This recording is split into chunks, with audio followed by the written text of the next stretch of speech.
One Zambia, One Nation. This is Zanis News with me, Faith Katai, and my sign language interpreter is Imelda Mlea. The headlines. ZESCO increases power capacity in Central Province. Manganese factory opened in the Lusaka South Multi-Facility Economic Zone. Kitwe District in hospital boost. Plus more households to receive emergency cash. Zanis News in detail.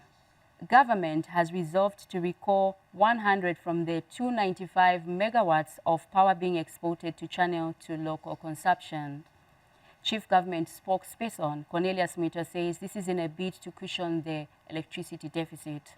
Speaking during a media engagement to address various issues, Mr. Mwetwa said the remaining 195 megawatts is still under negotiations with power clients to ensure a smooth exit plan. Mr. Mwetwa announced that the government has also resolved that all public universities and colleges will have solar systems installed as a backup mechanism to end power disruptions.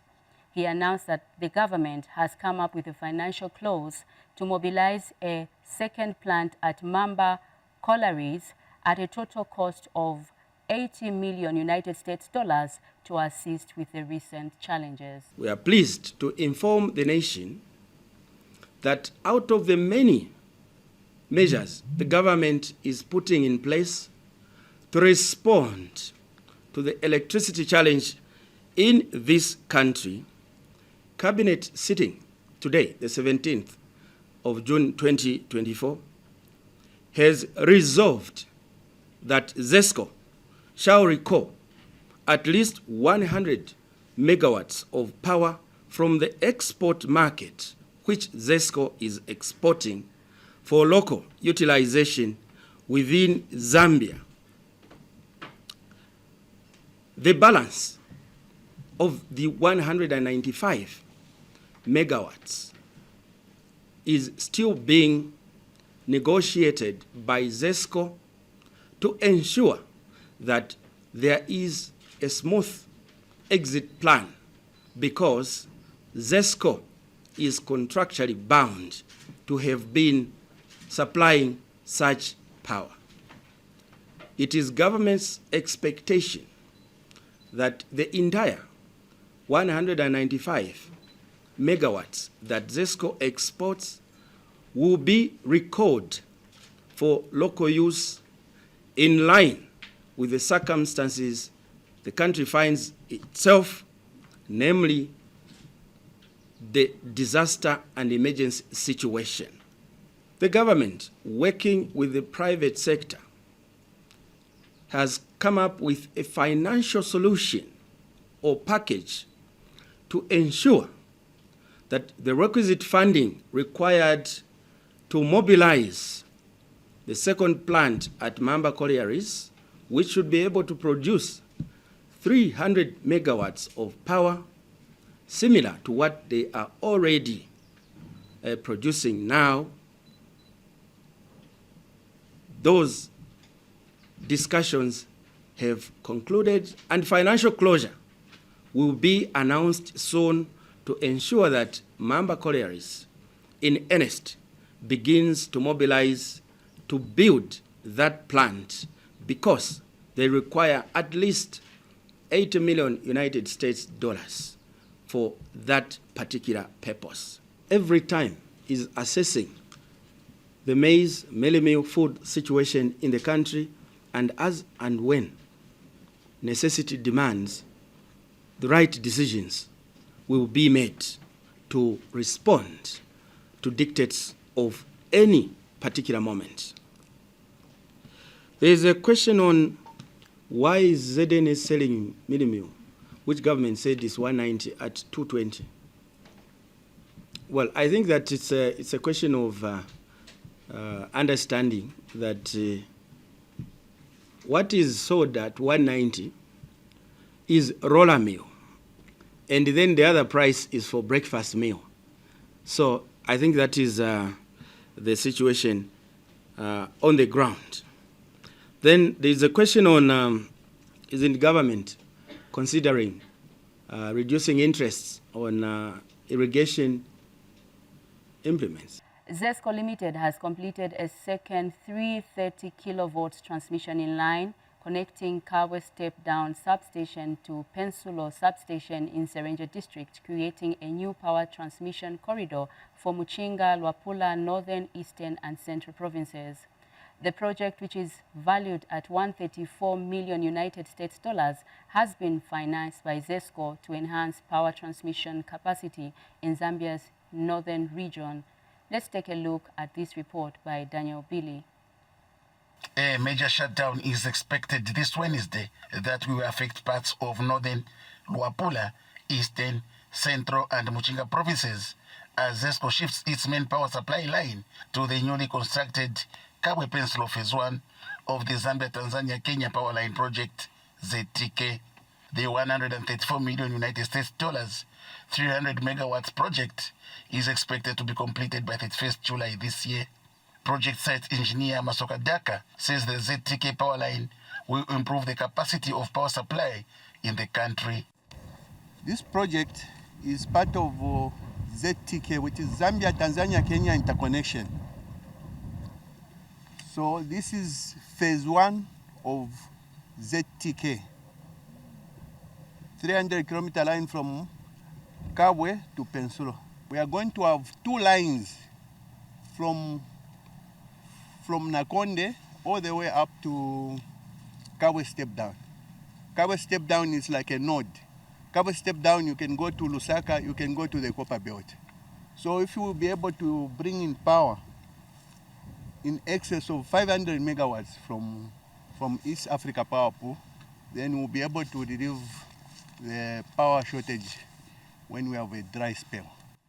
Engineer Daka says the new power supply line will also benefit most mining companies that have flooded the Pensulo area.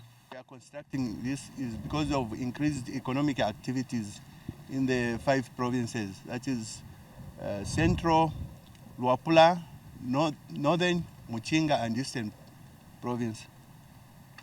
Recently we have seen increased mining activities in Central province. We'll be able to see what is happening. A lot of smelters have been set up, which are consuming approximately over 130 megawatts. And ZESCO spokesperson Matongo Maombi bemoaned the rampant vandalism of ZESCO power line in the country. We are experiencing vandalism every day. We do get daily reports from ZESCO Security, working hand in hand with the Zambia Police. Last month we lost equipment worth about 4 million kwacha compared to what we lost in April, 4.5 million kwacha. And this is happening a lot, especially with our transformers and cables. The second phase of the project will see Pensulo, Mpika, Kasama and Nakonde being connected, and eventually the interconnection of Zambia, Tanzania and Kenya, ZTK. Daniel Billy reporting for Zanis News in Serenje District, Central Province. And in a related development, Zamzinc, a manganese processing company, has commenced its operations in the Lusaka South Multi-Facility Economic Zone, M phase. Company General Manager Mavis Chintu says over 70 million kwacha was invested in the construction of the factory. Ms. Chintu was speaking at the factory when the Zambia Development Agency ZDA was in the area to check on the businesses benefiting from its investment licenses. Shelika Chabalengula gives us the rest of the story. Zamzinc has commenced operations in the Lusaka South Multi-Facility Economic Zone, M phase, following an investment of over 70 million kwacha. The company commenced operations last Wednesday with a daily output of 200 metric tons of processed manganese. This company was opened recently. We are specialized in processing of manganese. Every day, it's like we are producing about 200 tons per day. And in future, we are planning to produce more manganese for export to China. And we are also importing coal from China, which is helping us processing the manganese. We even get local coal Even from China we get. We've engaged about 10 companies which is helping us to produce, to supply us with manganese for the final processing of manganese. We have employed about 250 workers on contract. And for the temporary ones, it's about 100 for those who are helping us with the offloading of the manganese and other things. We've invested about 60 million kwacha and 23 million for the construction of the power line. Zambia Development Agency, ZDA, was in the area to check on businesses that are benefiting from its investment licenses. Zinc has an investment license with the Zambia Development Agency that was issued to them in 2021. Under the investment license, the benefits that accrue to them is that they are exempt from import duty on machinery and equipment that they're using on the project. They also benefit from accelerated depreciation. They also have access to tax-free dividends, and they are also exempt from income tax. So those are some of the benefits that are included under the investment license that's issued to Zamzinc that is operating here in the M phase. Shilika Chabalengula for Zanis in Lusaka. Also in the news, government has launched the preparatory consultative meeting for the United Nations Summit of the Future to be held in September 2024 in New York. Secretary to the Treasury Felix Nkulukusa, in a speech read on his behalf by Ministry of Finance Permanent Secretary Planning and Administration Lois Mulumbe, said the summit offers a once-in-a-generation opportunity to strengthen multilateral system to address existing and emerging challenges for a better global understanding. More in this report. Global challenges like climate change, diseases, and poverty has led to the world not being on track in meeting the Sustainable Development Goals. It is for this reason that Zambia and the United Nations have launched a preparatory summit of the future consultative meetings with various stakeholders ahead of the New York summit to be held in September this year. In a statement read on his behalf, Ministry of Finance Secretary to the Treasury, Felix Nkulukusa, says the Summit of the Future holds as an opportunity for Zambia to take advantage of global networks and partnerships. Recognizing the urgent need to address both current and emerging global challenges, the UN General Assembly passed a resolution in 2021 to hold this summit in September 2024. Excellency, ladies and gentlemen, the Summit of the Future aims to produce an action-oriented, intergovernmentally negotiated pact for the future by building on the outcomes of the 2023 Sustainable Development Goals Summit. On behalf of the UN Resident Coordinator, Ms. Beatrice Mutali, Mr. James Wakiaga thanked government for the joint preparations. The government for its dedication in undertaking the preparations of the summit, which will be held from 22nd to 23rd September 2024 in New York, and of course a summit that is really critical for our future generations.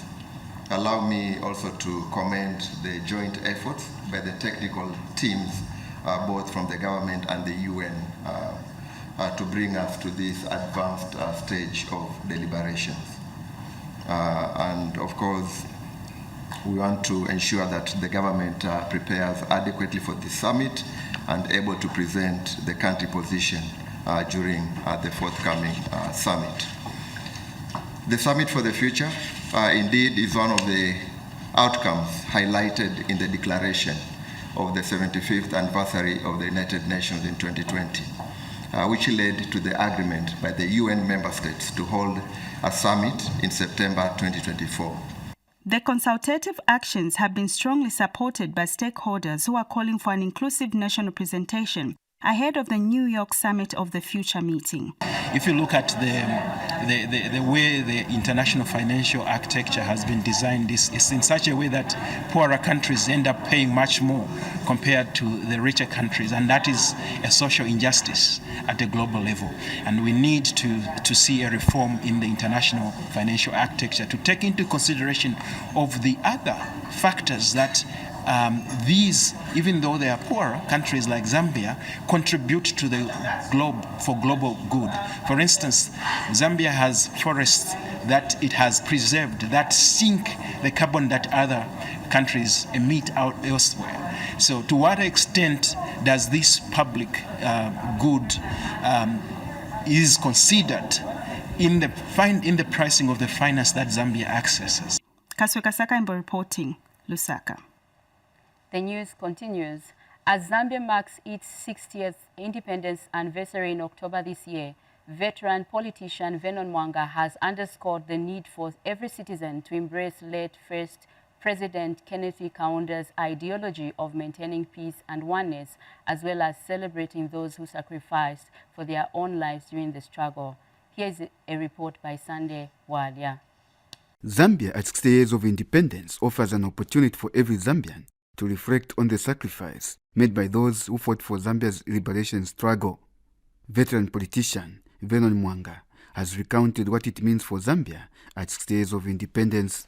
I think that we're getting 60 years is a long time. People sacrificed for this independence, they lost their lives, some of them became disabled for life, some of them went to jail, we tested jail. It's time for us to remember those people as we celebrate 60 years. We have to remember those who sacrificed for our independence, for us to be where we are today. And that is why I always say to people and members of my family, and I've got 4 generations in my family. I've got my oldest grandchild is 41. My oldest great-grandchild is 19. So we have 4 generations. I always say to them, I have had the best. They can have the rest. We have lived in peace with all our neighbors, because he also attached importance to good neighborliness. Each time there was an issue, young man, go and sort it out. You go to those countries, sort it out, and we made sure that we lived in peace with all our neighbors. So that is something which this generation needs to learn, that one Zambia, one nation is not just a slogan. We must live it. We have to live it, because that is what the founding father of our nation proclaimed. And as part of our support, we must live as one Zambia, one nation. Other players in different sectors of the economy also highlighted some of the happenings as Zambia celebrates 60 years of independence. Sixtus Mlenga is an expert in the small-scale mining, who also recently explained how the mining industry should look like as Zambia marks 60 years of independence. Scale miners are a very important component of the entire mining industry, because in the whole world, mining is done at different levels. So you have small scale, you have medium scale, you have large scale. And that full value chain, once created and stabilized, creates a platform for greater growth in the sector. And if you notice, this government has been very strong on that, promoting that, and therefore we have a framework. All it requires is more and more Zambians to take the dive. Chairperson for the National Steering Committee for the Zambia at 60 years, Isabel Lemba, gave the focus of the committee. We are also looking at, everybody talks about a particular country on the continent being the cleanest. Everybody talks about Rwanda today. There are deliberate steps that have been taken, and so we want to take this opportunity to also go back to what we were as Zambia, a clean country. Not only a clean Lusaka, not only a clean Copperbelt, we want a clean Zambia. And so some of the activities that we will embark upon include beautifying key spots within the country, within the cities of the country, because that, we believe, is going to be one way of showing the different parts of the country, that all of us can come together and see how best we can keep our country clean. Zambia, who on October 24th this year celebrate 60 years of independence. Sandewale for Zanis in Lusaka. And in a related development, Acting Mpulungu District Administrative Officer George Chibuye has urged residents to take part in this year's Independence Day celebrations, which he describes as special as the country will celebrate its 60th anniversary. Mr. Chibuye said Zambians should be proud to be part of the country that has been living in peace since attainment of independence 60 years ago. He said that it is important to take part in the Diamond celebrations as a simple way of showing gratitude to the forefathers who risked their lives to fight for the freedom that we enjoy today. Mr. Chiwe also explained that various activities have been planned to mark the celebration. In a related news, government has noted that primary health care is the first point of contact for the people seeking health care services and also promotes wellness, preventing diseases and managing chronic conditions despite the fact that it remains underfunded. This was echoed during the reopening of the Interministerial Dialogue on Primary Health Care in Lusaka today, emphasizing that devolution of health care services to local authorities will improve delivery. About primary health care is that it has continually stood the test of time as an efficient and effective vehicle to the attainment of universal health coverage. Primary health care is the foundation of any strong, equitable health system. It is the first point of contact for the people seeking healthcare services and plays a critical role in promoting wellness, preventing disease, and managing chronic conditions. Yet, in many of our countries, primary health care remains underfunded and under-resourced. Further, I'd like to commend the permanent secretaries from the three ministries, Ministry of Health, myself, I guess, Ministry of Finance, and National Planning, and the Ministry of Local Government and Rural Development for cooperating and coming to one table to discuss how best to collaborate and deliver quality health services to the Zambian people. The goal of this meeting is to contribute to the efficient and effective implementation of the devolution of primary health care to local authorities. In support of this shared goal, we partner with Zambia to advance outcomes in maternal and child health, family planning, HIV/AIDS, tuberculosis, global health security, and malaria. So why is this work so important? Globally, we have seen life expectancy fall for the first time since World War II due to the COVID pandemic. Health lies a commitment to promoting primary healthcare services.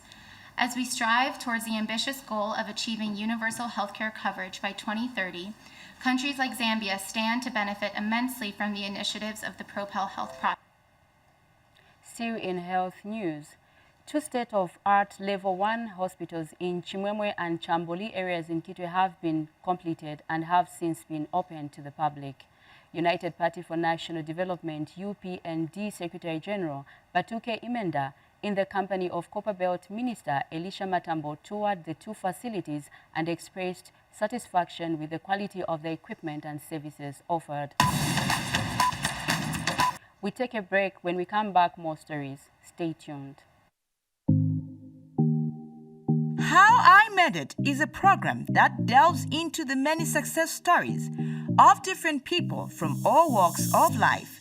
Watch How I Made It on Zanis TV every Thursday at 18:30 hours on the Topstar channel, channel 6 DTT, and channel 458 DTH.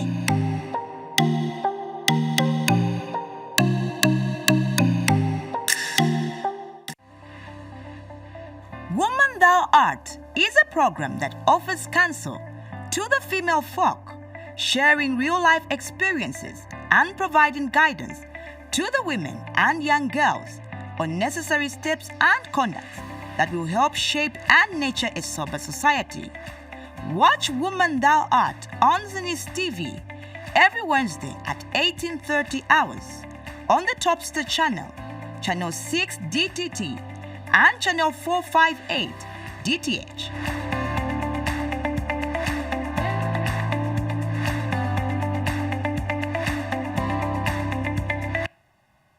Welcome back. The news continues. Luapula Province Permanent Secretary Mighty Mumba has commissioned various Constituency Development Fund projects in Mwense District. Lewis Changwe witnessed the commissioning and now reports. The education sector in Mwense District has received a fair share of the Constituency Development Fund.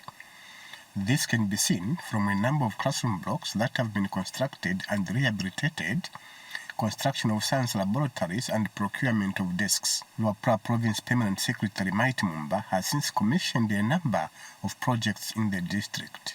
At Koweni Primary School, we have dedicated 382,960 kwacha 8 ngwe to rehabilitate a 1x2 classroom block. Musangu Primary School is also benefiting from our commitment with a rehabilitation project for a 1x3 classroom block costing 266,012 kwacha 25 ngwe. Mr. Mumba also handed over loans to 86 beneficiaries for both Mambrima and Mwense constituencies. In addition to these educational investments, we are also awarding loans to 45 recipients in Mwense constituency and 41 in Mambrima constituency, respectively. The traditional leaders were also present at the handover ceremony. Shibomba pamo n'obuteeko obulipo leetotera pabuyanjanshi obwaleetwa ku Mwense obukyali ku myaka eri tulekesha pali Constituency Development Fund nindalama iyo twakanya mu mulinganya ekobati mwabo batamuka kwata obuyanjanshi kuntendera mu constituency lwenufye. The recipients are grateful to the government. We believe that through this CDF empowerment, there shall be positive impact on local businesses that will translate into poverty reduction and improved livelihoods for the residents of Mwense. Classroom blocks, computers and science labs, and the library being handed over today will contribute a great deal to improve learner performance. Lewis Changwe, Zanis, Mwense, Luapula Province. We move to Northwestern Province, where Chavuma Town Council has handed over 5.8 million kwacha grants and soft loans to 134 youths and women beneficiaries from the 2024 Constituency Development Fund. Constituency Member of Parliament, Victor Lubai, handed over the loans and grants to the various beneficiary groups. Details in this report by Chaibun Koma. Can we use CDF grants and loans to good use? Government has prioritized decentralization as a major driver for attaining development, reducing poverty, and supporting job creation through citizen engagement and participation at the local level. Chavuma Town Council has disbursed part of the 2024 Constituency Development Fund CDF in form of grants and soft loans to ensure that the lives of Chavuma people is uplifted. The CDF and the East Committee have done its part, and you are people that have been selected, and you deserve to be awarded this money to ensure that you also progress in terms of your sustainability. As you get this money, please do not share it among yourselves. Please invest it for the benefit so that it multiplies and you benefit from the profits. Chavuma Member of Parliament counsels the beneficiaries. It was not easy to know we pick this one or that one. The committee seated here was picking people on merits. Today you have been picked. Tomorrow another person will be picked. We are all Zambians. Like every speaker has said here, can we use CDF grants and loans to good use? Chavuma Constituency Development Fund CDF chairperson shares some success stories. Poverty eradication. It is a song in our churches. We want to see a community that is free from poverty. I am delighted because I've never seen a mass giving of finances to multitudes like this by governments that have been there before. Beneficiaries have pledged to put the monies to good use. I'm a director of Henisa Business Ventures. I applied for a loan. The New Dawn government, they have awarded me a sum of 70,000 kwacha, which is a great thing. Reporting for Zanis News, I'm Chebunkoma, Chavuma District, Northwestern Province. And Ministry of Community Development and Social Services Permanent Secretary Angela Kawandami says 1.2 million households will receive emergency cash transfers over the next 12 months, in addition to the 1.3 households already benefiting from the regular social cash transfer. Ms. Kawandami emphasized the importance of collective efforts in tackling poverty and building resilience, particularly in the face of increasing natural disasters through social protection programs. Sharon Wadia has the details in the following report. Protection remains a cornerstone in the fight against poverty and a key element in the attainment of the Sustainable Development Goals. Government has since made notable strides in the implementation of social protection programs across the country. The country is facing a drought right now, and to help the situation, government is reviewing the 2024 national budget to move resources away from consumption expenditure to food security, investment, and revenue-generating areas. Government, through the Ministry of Community Development and Social Services, undertook a countrywide rapid enumeration exercise to determine the number of households affected by the drought and register those who are eligible to receive support under the emergency cash transfers in the affected areas. A total of 1.2 million households were enumerated by the end of the exercise, and the households who are eligible to receive emergency cash transfer will be supported. This is in addition to the 1.3 million households countrywide who are already on the regular social cash transfer. With this aim to build resilience, the Ministry of Labour and Social Security launched a strategy on extension of social security coverage to the informal economy. We believe that the strategy will provide a blueprint for addressing the social and economic distress arising out of the loss or reduction of income for the informal sector workers as a result of old age, employment injury and disease, illness, invalidity, and death of a breadwinner, amongst other factors and issues. The United Nations have highlighted the need to invest in social protection, considering that poverty still remains at over 60% in Zambia. Amid progress, our work is far, however, from complete. Despite or notwithstanding the significant investments in social protection, poverty remains high in Zambia at 60%, with increasing pressures on the cost of living and deepening inequalities. It is clear that amid the overlapping crises due to climate change, pandemics, and economic constraints, the need for social protection has increased, and the investment in resilience building through social protection remains pivotal for alleviating poverty. And cooperating partners have commended government for continued implementation of social protection programs. I do want to congratulate, as you noted, the government's efforts to date in ensuring that financing for the social protection sector is protected and increased, even under a very challenging, fiscally constrained environment that it's facing today. You noted the social cash transfer, and to clarify, the current financing for the social cash transfer program delivery is actually 70% financed by the government in 2024, with about 30% coming from the World Bank and other donors. And this is very commendable. The Social Protection Week is being held under the theme Sustainable Social Protection for Resilience Building. Sharon Walia reporting for Zanis in Lusaka. In agriculture news, following President Hakainde Hichilema's appeal for farmers in the country to venture into irrigation farming in order to avoid the negative effects of the drought experienced during the 2023-2024 farming season, farmers on the Copper Belt have heeded to the call and have increased production using irrigation. Modern Agriculture Solutions in Kitwe has heeded to the call by increasing production. Sarah Miti has more details in the following report. Devastating drought experienced in the last farming season brings about fears of food security among citizens. Some farmers have, however, taken a proactive approach and commenced production of irrigated crops to counter the looming hunger.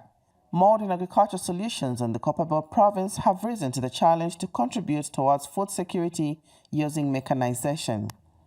With government support through the Citizens Economic Empowerment Commission, they have managed to increase their production by over 300%. We've increased on the number of crops that we're producing as opposed to what we used to produce before. So before the CEC mechanization loan, we were at 20% production. Now we are at almost 80%. We've increased by about 60%. And so that means our profits have increased from 20% to 80%. Through the CEC loan, we managed to get a very good pump, a 26 horsepower pump, which has a high volume of water. It's the pump that is able to pump water throughout this farm. Company CEO Sally Yambayamba explains that the company has decided to diversify their crop variety to respond to the demand for food created by the drought. We grow leafy vegetables. We have winter maize. We've actually embarked on our tomato project, and we have the onions and cabbages coming up. Demand is actually extremely high. We're actually failing to meet the demand as we speak, and that's why we want more smallholder farmers to embark and mechanize themselves.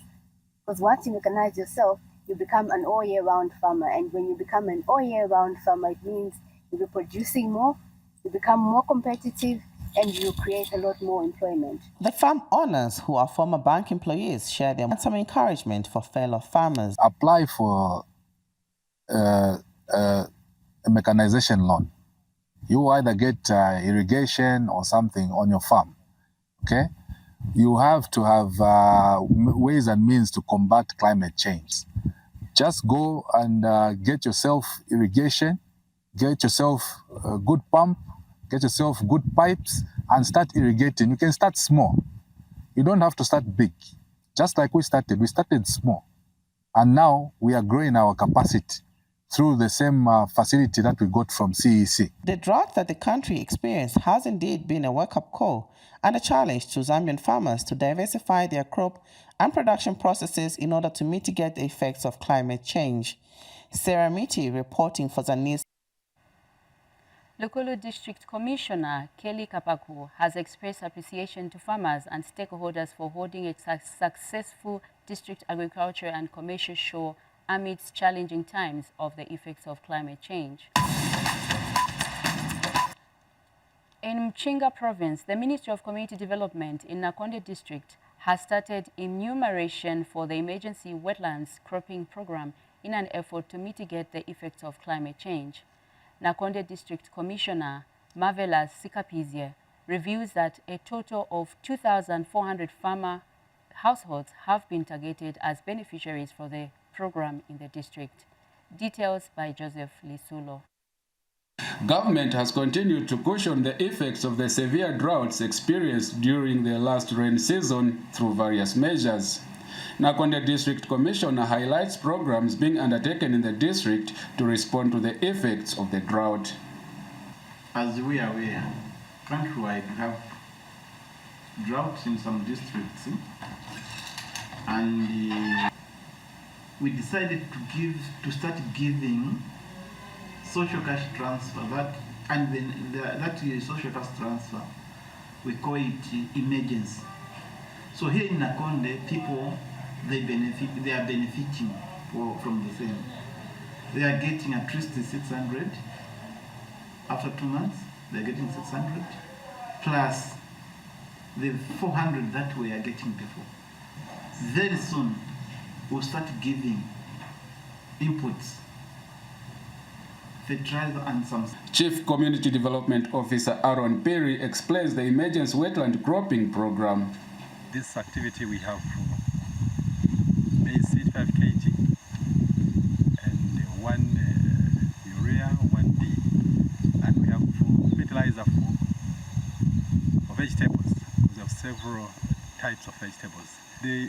This program is very important given the time that we are in, where the president has declared an emergency. So So to try and boost food security. And Mchinga Provincial Community Development Officer cautions those that will benefit from the program. My message to the vulnerable farmer households, those that will benefit from the program, is to take the program quite seriously and not to be tempted to sell these inputs that they receive. Reporting for Zanis in Nakonde, I am Joseph Lisulo. Still in education news, Ministry of Education in Northern Province has commended private schools in Kasama District for initiating programs that are promoting learners' academic performance. Provincial Education Standards Officer Rina Kamanga was encouraged to see how private schools in Kasama are making efforts to achieve academic excellency. Javet Munkonja reports. Positive interaction among children helps them to improve their academic performances and encourage them to develop social skills, which is key in improving their emotional intelligence. This is why private schools in Kasama District have organized the first ever private school academic bash to allow children from different private schools interact with each other. The event was graced by Northern Province Education Standards Officer Lina Kamanga. Parents have entrusted us with these little learners and that we should impart knowledge. But I want to urge you, it should not just end on imparting knowledge, but also we need to help them grow into very responsible adults. Teach them manners. Help them develop good behaviors. Let them respect others. Let them respect each other. The organizers of the event could not hide their joy. I can confess that today has been much more a familiar gathering where we have interacted as 7 private schools. We are not the only private schools in town, but we believe and hope that more can come on board, even when we have such another event. Parents and pupils had this to say. I said that as we are even going to write our exams, all of these things that we have learned today, we are going to write them in our exam papers and we shall not fail. And for you to achieve your goals in life is by working hard in school, being respectful and obedient to elders, and making sure that nothing bad happens in your life. Notion of equality before justice is a way in which democracy supports human rights. I've seen improvements in the learners. Even the spellings were much difficult. Some of us parents, we failed even to spell them. But it was good. We enjoyed it. It was lovely. Reporting for Zanis in Kasama District, I'm Javet Munkondia. As we end the news, a recap of stories that made headlines. ZESCO increases power capacity in Central Province. Manganese factory opened in the Lusaka South Multi-Facility Economic Zone. Kitwe District in hospital boost. Plus more households to receive emergency cash. That's all we prepared for you on Zanis News. On behalf of the entire Zanis production team, my name is Faith Katai, and my sign language interpreter has been Imelda Mulea. Have a pleasant viewing.